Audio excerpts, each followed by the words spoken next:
2027 विधानसभा चुनाव के लिए अखिलेश यादव ने टिकट बंटवारे का फॉर्मूला सेट कर दिया है। अखिलेश यादव ने यह अभी से ऐलान कर दिया है कि इन व्यक्तियों को 2027 में टिकट मिलेगा। तो क्या नया फॉर्मूला लेकर आए हैं अखिलेश यादव और किन किन लोगों को विधानसभा क्षेत्रों से टिकट मिल सकता है समाजवादी पार्टी की तरफ से, ये तमाम सवाल हम आज के इस वीडियो में तलाशेंगे। साथ में ये भी जानने की कोशिश करेंगे कि इस पर भारतीय जनता पार्टी क्या प्लानिंग कर रही है। नमस्कार, राष्ट्रवाणी देख रहे हैं आप, आपके साथ मैं अरुण चौरसिया। दोस्तों, उत्तर प्रदेश का विधानसभा चुनाव 2027 में होना है। महज कुछ महीनों का वक्त रह गया है, लेकिन अभी से समाजवादी पार्टी या कहें अखिलेश यादव, उन्होंने कमर कस ली है। अखिलेश यादव ऐलान करते हैं कि उन नेताओं को उन विधानसभाओं से टिकट मिलेगा जो क्षेत्र में जाकर काम करेंगे। उन्होंने 3 बातें कही। पहली बात ये कही कि जितने भी पदाधिकारी हैं समाजवादी पार्टी के, वो सभी अपने पद से इस्तीफा दे दें और इस्तीफा देने के बाद अपने क्षेत्र में जाकर लोगों के बीच काम करें, लोगों के बीच रहें। उसके बाद उनकी समस्याओं को सुने, जिनका लगाव क्षेत्र में सबसे ज़्यादा होगा उनके चेहरों को ध्यान में रखकर टिकट दिया जाएगा। पहली बात। दूसरी बात ये, अखिलेश यादव कहते हैं कि वो लोग जो लोग सोशल मीडिया पर अनर्गल बयान देने से बचेंगे, जो लोग तमाम तरीके की प्रतिक्रिया पोस्ट सोशल मीडिया पर सोच समझ कर करेंगे, उनको भी लेकर ये ध्यान दिया जाएगा कि टिकट किस आधार पर दिया जाए। क्योंकि देखिए, 2022 का जब उत्तर प्रदेश का विधानसभा चुनाव था, तब टिकट बंटवारे की वजह से कहा जाता है कि समाजवादी पार्टी को लगभग 22 से 25 सीटों पर नुकसान हुआ था। मैं आंकड़ा 22 का 25 कह रहा हूं, 22 से 25 का कह रहा हूं, तो ये कहने का तात्पर्य है कि 22 से 25 सीटों पर समाजवादी पार्टी 1000 से 5000 वोटों के अंतर से हारी थी। और ये जो सीटें थी, इन सीटों पर टिकटों के बंटवारे का जो खुन्नस था या कहें जो नाराजगी थी, वो देखने को मिली थी।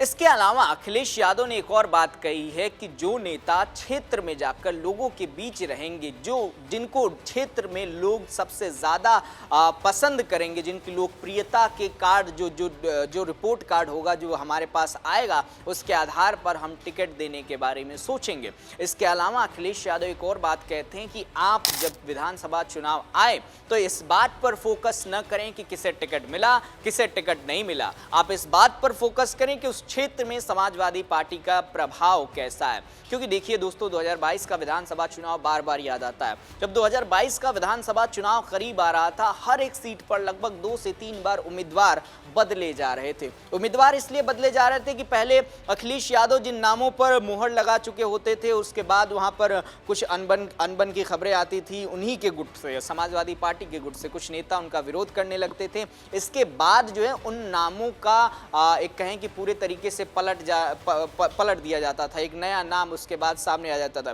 फिर उसके बाद कुछ दिनों बाद जैसे चुनाव करीब आता था, एक बार फिर नया नाम सामने आ जाता था। इसको लेकर जो वो आप कहें कि जो संतोष की स्थिति लोगों के बीच होनी चाहिए थी, वो वहां पर नहीं दिखाई दी। लोगों के अंदर वो भरोसा समाजवादी पार्टी का नहीं बैठ पाया। अब उस कमी को लेकर, क्योंकि अखिलेश यादव जब 2022 का रिजल्ट आया था तो उन्होंने इस बात को एक्सेप्ट किया था कि हमसे ये गलतियां हुई थी। उसको लेकर अखिलेश यादव, समाजवादी पार्टी ने उसको एक्सेप्ट की और कहा कि उन गलतियों को सुधार कर हम 2027 में उतरेंगे। 2027 का चुनावी बिगुल जो है, यहाँ पर आप देखेंगे कि भारतीय जनता पार्टी की तरफ से पहले ही पश्चिमी यूपी से बजा दिया गया। तमाम सहारनपुर और जितने भी पश्चिमी यूपी के ज़िले हैं, चाहे नोएडा हो, गाजियाबाद हो, इन क्षेत्रों में तमाम रैलियां, तमाम सभाएं जो है प्रधानमंत्री मोदी से लेकर योगी आदित्यनाथ की गई। तो दूसरी तरफ दादरी से भी अखिलेश यादव ने जाट समाज, गुर्जर समाज को लेकर एक रैली की, जहां से उन्होंने भी 2027 का चुनावी शंखनाद किया। तो इसी को लेकर, इन तैयारियों को लेकर अब अखिलेश यादव इस बात पर अभी से पूरी तरीके से एक्टिव हो गए हैं कि जिस झगड़े की वजह से या जिस लड़ाई की वजह से, जिस नाराजगी की वजह से 2022 की वो गद्दी चली गई थी, वो फिर से वापस आ जाए समाजवादी पार्टी के पास। उसको लेकर अभी ऐलान कर चुके हैं कि अब जो है उन्हीं को टिकट मिलेगा उन क्षेत्रों में जो यहाँ पर अपने क्षेत्र में काम करते हुए दिखाएंगे। किसी अधिकारी या कोई भी पदाधिकारी, या कहें कि उनको पदाधिकारी के तौर पर बैठा दिया गया है और वो केवल AC के कमरे में बैठकर तमाम निर्णय, तमाम फैसले, तमाम सोशल मीडिया या पर पोस्ट बयान देकर ये चाहें कि टिकट मिल जाए या शक्ति प्रदर्शन करके चाहें कि टिकट मिल जाए, तो ऐसा नहीं होगा। उन्हें क्षेत्र में जाना होगा, क्षेत्र से जो रिपोर्ट कार्ड आएगी समाजवादी के पार्टी के पास, अखिलेश यादव के पास, उसके तर्ज पर जो है टिकट दिया जाएगा। इसके उलट जब हम भारतीय जनता पार्टी की बात करते हैं कि इस पर भारतीय जनता पार्टी की क्या तैयारी है, तो देखिए बंगाल का चुनाव अभी खत्म हुआ। बंगाल के चुनाव में जिस तरीके से भारतीय जनता पार्टी ने 207 का आंकड़ा टच किया, 200 का आंकड़ा पार किया, वो कॉन्फिडेंस लेकर भारतीय जनता पार्टी यहाँ पर उत्तर प्रदेश में उतर रही है।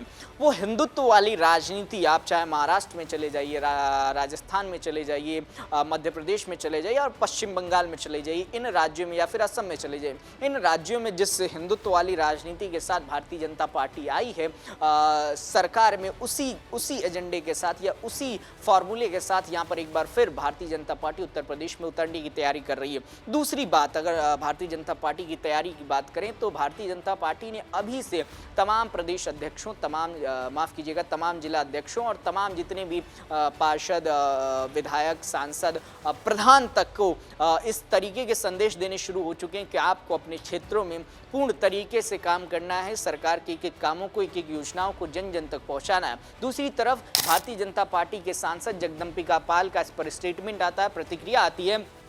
वो कहते हैं कि अभी अखिलेश यादव जो है एसी के कमरे में बैठकर तमाम चीज़ें, तमाम रणनीतियां बना रहे हैं। जब अखिलेश यादव 27 में मैदान पर उतरेंगे तो उन्हें हकीकत समझ में आएगी, क्योंकि बंगाल में भी यही देखने को मिला था, ऐसा जगदम्बिका पाल का कहना है। उन्होंने कहा कि बंगाल में भी यही देखने को मिला था, ममता बनर्जी जो है एसी के कमरे में बंगाल की हवा को परखने की कोशिश कर रही थी। वो उनका कॉन्फिडेंस लेवल इतना था कि वो उनका कहना था कि वो चाहे दक्षिण बंगाल हो या उत्तर बंगाल, वहाँ पर भारतीय जनता पार्टी का कमल नहीं खिल सकता है। लेकिन जब वो मैदान पर उतरी, जब 26 के चुनाव में वो मैदान पर उतरी बंगाल के, तो फिर सारी हवा की बयार टीएमसी से भारतीय जनता पार्टी की तरफ शिफ्ट हो गई। अब आने वाले 2027 के चुनाव में जो दावे अखिलेश यादव की तरफ से किए जा रहे हैं, वो दावे पूरी तरीके से निराधार और कहें कि पूरे तरीके से चूर चूर हो जाएंगे। ऐसे आरोप या ऐसे बयान, ऐसी प्रतिक्रिया जगदम्बिका पाल की तरफ से अखिलेश यादव को लेकर लगाई जा रही है। खैर, अब देखना यही है कि समाजवादी पार्टी का जो फॉर्मूला रहा है या जब समाजवादी पार्टी के भीतर जो टिकट बंटवारे को लेकर लड़ाई